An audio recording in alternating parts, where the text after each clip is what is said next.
Thank you, choir.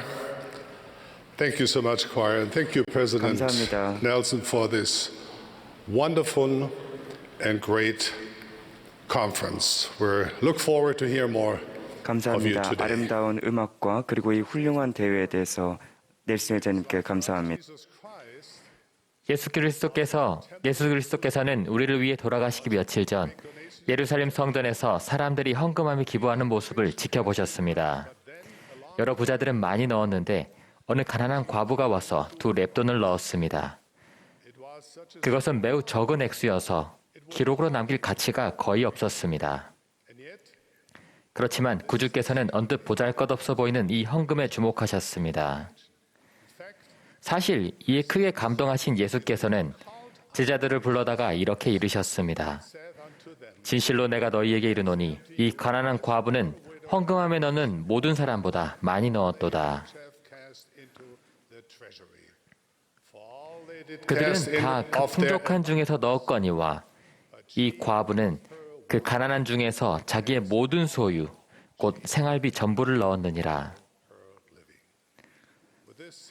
이 단순한 말씀으로 구주께서는 우리에게 그분의 왕국에서 헌물이 헤아려지는 방식을 가르치셨습니다.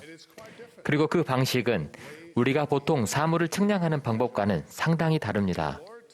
주님은 헌물의 가치를 헌물함이 얼마나 무거워졌느냐가 아니라 그것이 기부자의 마음에 미친 영향으로 측량하셨습니다. 구주는 이 충실한 과부를 칭찬하시며 갖가지 방식으로 드러나는 우리의 제자됨을 가늠할 기준을 알려주셨습니다. 예수께서는 우리가 낸 헌물이 크든 작든 반드시 진심 어린 전부를 바쳐야 한다고 가르치셨습니다.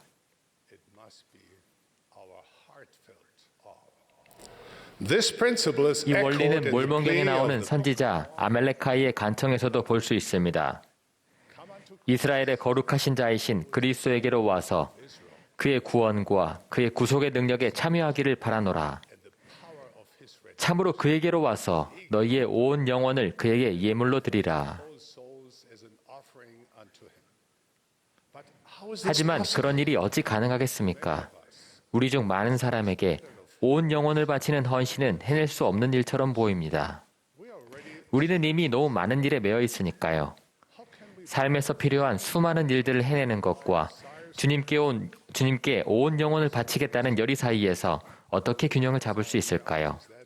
어쩌면 우리의 문제는 상충되는 여러 관심사에 똑같이 시간을 분배하는 것이 균형을 잡는 것이라고 생각하는 것입니다. 이런 관점에서 보면 예수 그리스도에게 헌신하는 것은 우리가 바쁜 일정 중에 틈을 내서 해야 할 일이 되어버릴 수 있습니다. 하지만 다른 관점으로 바라볼 수도 있습니다. 저와 제 아내 해리엇은 자전거를 즐겨 탑니다. 자전거 타기는 운동을 하면서 함께 시간도 보내는 멋진 방법입니다. 도중에 너무 숨이 차 헉헉될 때 빼고는 아름다운 주변 경치를 감상하고 기분 좋게 대화를 나누기도 합니다.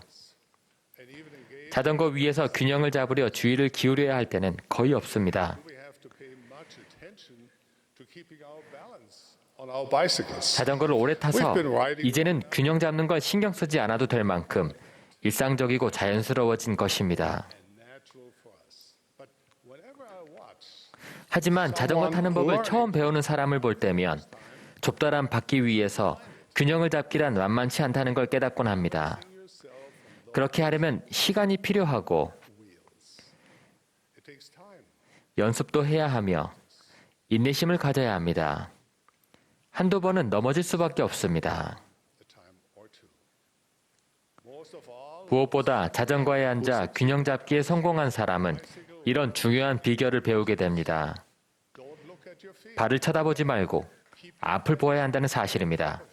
전방에 있는 도로를 주시하고 목적지가 어디인지에 집중하십시오. 그리고 페달을 밟으십시오. 균형을 유지하려면 앞으로 나아가야 합니다.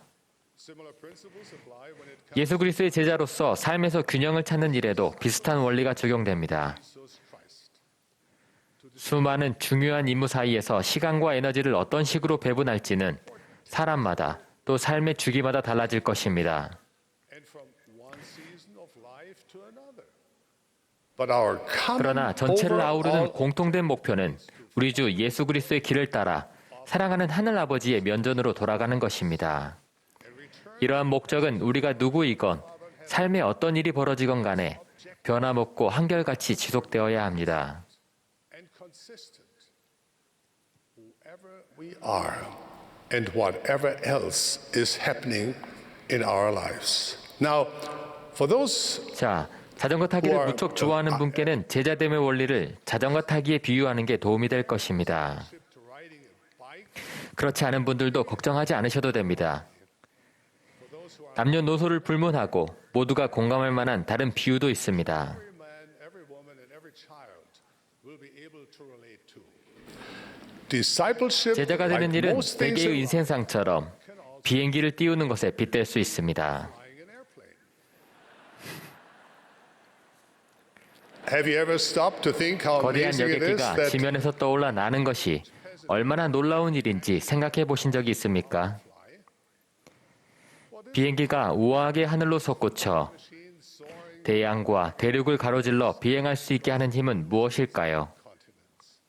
put simply, 단순하게 설명하자면 비행기는 공기가 양 날개 위로 흐를 때만 날아갈 수 있습니다. 그러한 공기의 흐름으로 기압차가 일어나 비행기는 양력을 얻습니다.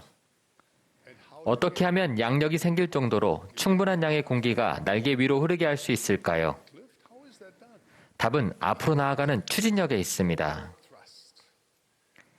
활주로에 가만히 앉아 있는 비행기는 고도를 올리지 못합니다.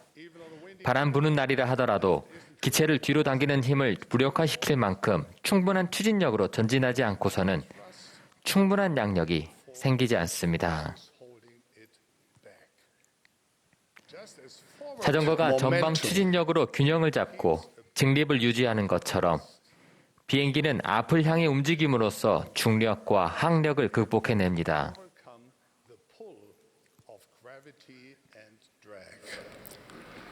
What does this mean 이러한 for us 원리가 as 예수 그리스도의 disciples? 제자인 우리에게 무슨 의미가 있을까요? It means that if we want to find 삶에서 균형을 찾고 구주께서 우리를 하늘을 향해 들어 올려 주시기를 바란다면 그분과 그분의 복음에 대한 우리의 헌신은 대충 가볍게 가끔씩 하는 것이 될 수 없습니다. 예루살렘의 그 과부처럼 우리는 그분께 우리의 온 영혼을 드려야 합니다. 우리의 헌물은 비록 작을지 모르나 마음과 영혼에서 우러난 것이어야 합니다. 예수 그리스도의 제자가 되는 것은 우리가 해야 하는 많은 일 중 하나에 불과한 것이 아닙니다. 우리가 하는 모든 일을 뒷받침하는 원동력은 바로 구주이십니다. 그분은 우리가 여행 가는 길에 잠시 들르는 휴게소도 아니고 경치 좋은 샛길이나 관광 명소도 아닙니다. 그분은 길이요, 진리요, 생명이십니다. 예수 그리스도로 말미암지 않고서는 아버지께로 올 자가 없습니다. 그것이 바로 길이며 우리의 궁극적인 종착지입니다. 우리는 소망의 완전한 밝은 빛과 하나님과 만인에 대한 사랑을 가지고 그리스도를 믿는 굳건함을 지니고 힘써 앞으로 나아감으로써 균형을 이루고 양력을 일으킬 수 있습니다. 우리 일상을 매우 바쁘게 하는 많은 과업과 책무는 어떻습니까? 사랑하는 사람들과 시간을 보내고 학교에 다니거나 직업을 갖기 위해 준비하고 생계를 꾸리고 가족을 돌보며 지역 사회에서 봉사하는 등 이 모든 일들을 어찌 다 해낼 수 있을까요? 구주께서는 다음과 같이 말씀하셨습니다. 이는 너희 하늘 아버지께서 이 모든 것이 너희에게 있어야 할 줄 아심이니라. 오직 너희는 먼저 하나님의 나라와 그의 일을 구하라. 그리하면 이 모든 것을 너희에게 더하시리라. 그렇다고 해서 이 모든 일들이 마냥 쉽다는 뜻은 아닙니다. 그런 일들을 해내려면 희생과 헌납이 요구됩니다. 어떤 일은 내려놓아야 하고 다른 무언가는 키워야 합니다. 희생과 헌납은 하늘의 율법으로 우리는 성스러운 성전에서 그 율법에 순종하겠다고 성약을 맺습니다. 두 율법은 서로 유사하지만 똑같지는 않습니다. 희생이란 더 가치 있는 것을 위해 무엇인가를 포기함을 의미합니다. 고대의 하나님의 백성은 세상에 오실 메시아를 기리기 위해 양떼의 첫 새끼를 희생제물로 바쳤습니다. 역사를 통틀어 충실한 성도들은 구주를 위해 개인적인 욕망이나 안락함, 심지어 목숨까지도 희생했습니다. 우리는 모두 예수 그리스도를 더 온전히 따르기 위해 희생해야 할 크고 작은 것들을 가지고 있습니다. 우리의 희생은 우리가 진정으로 가치 있게 여기는 것이 무엇인지 보여줍니다. 주님은 희생을 성스럽고 영광스럽게 여기십니다. 헌납이란 적어도 한 가지 중요한 측면에서 희생과 구별됩니다. 무언가를 헌납할 때 우리는 그것이 불태워지도록 제단 위에 남겨두지 않습니다. 오히려 주님을 섬기는데 그것을 사용합니다. 또한 구주의 거룩한 목적을 위해 그분께 그것을 바칩니다. 우리는 주님께서 주신 재능을 받아들이고 그 재능을 다방면에 걸쳐 증진시켜 주님의 왕국을 건설하는 데 더욱 도움이 되려고 노력합니다. 우리 중 구주를 위해 목숨을 희생하라는 요구를 받을 사람은 극소수일 것입니다. 그러나 우리 모두는 구주께 삶을 헌납하라는 권유를 받습니다. 우리가 우리 삶을 정결케 하려 애쓰고 무슨 생각을 하든 그리스도를 바라보면 다른 모든 것은 제자리를 찾아가기 시작합니다. 인생은 더 이상 위태위태하게 균형을 잡으며 따로 각각의 노력을 쏟아야 하는 긴 목록처럼 느껴지지 않을 것입니다. 시간이 지나면서 이 모든 것이 하나의 사업, 하나의 기쁨, 하나의 성스러운 목적이 됩니다. 그것은 바로 하나님을 사랑하고 섬기는 일입니다. 또한 하나님의 자녀들을 사랑하고 섬기는 일입니다. 우리의 삶을 바라볼 때 해야 할 일 수백 가지가 보이면 우리는 중압감을 느낄 것입니다. 그러나 수백 가지 다른 방법으로 하나님과 그분의 자녀들을 사랑하고 섬기는 한 가지 일만 보이면 우리는 그 일에 즐겁게 임할 수 있습니다. 이것이 바로 우리가 온 영혼을 바치는 방법입니다. 즉, 우리를 방해하는 모든 것은 희생하고 나머지는 주님께서 가지신 목적을 위해 그분께 헌납하는 것입니다. 더 많은 일을 하고 싶다고 느낄 때가 있을 것입니다. 사랑이 많으신 여러분의 하늘 아버지께서는 여러분의 마음을 아십니다. 그분은 여러분이 마음으로 바라는 모든 일을 다 하지는 못한다는 사실도 아십니다. 그러나 여러분은 하나님을 사랑하고 섬길 수 있습니다. 여러분은 최선을 다해 그분의 계명을 지킬 수 있습니다. 그분의 자녀들을 사랑하고 섬길 수 있습니다. 그리고 여러분의 노력을 통해 여러분의 마음은 순결하게 되고 여러분은 영광스러운 미래를 위해 준비되고 있습니다. 성전 헌금함 앞에 서 있던 과부는 아마도 이것을 잘 이해하고 있었던 것 같습니다. 그녀는 자신의 헌물이 이스라엘의 운명을 바꾸지는 못하더라도 그것이 그녀 자신을 바꾸고 축복해 줄 수 있다는 점은 확실히 알고 있었습니다. 비록 적은 액수였지만 그것이 자신의 전부였기 때문입니다. 소중한 친구이자 함께 예수 그리스도를 따르는 동료 제자 여러분, 그러므로 선을 행함에 지치지 맙시다. 이는 우리가 위대한 일에 기초를 놓고 있기 때문입니다. 그리고 우리의 작은 일에서 큰 일이 생겨날 것입니다. 저는 이것이 참되다는 것과 예수 그리스도께서 우리의 주인 되시며 우리 구속주이시고 하늘에 계신 우리 사랑하는 아버지께로 돌아가는 유일한 길임을 간증드립니다. 예수 그리스도의 이름으로 말씀드립니다. In the sacred name of Jesus Christ. Amen.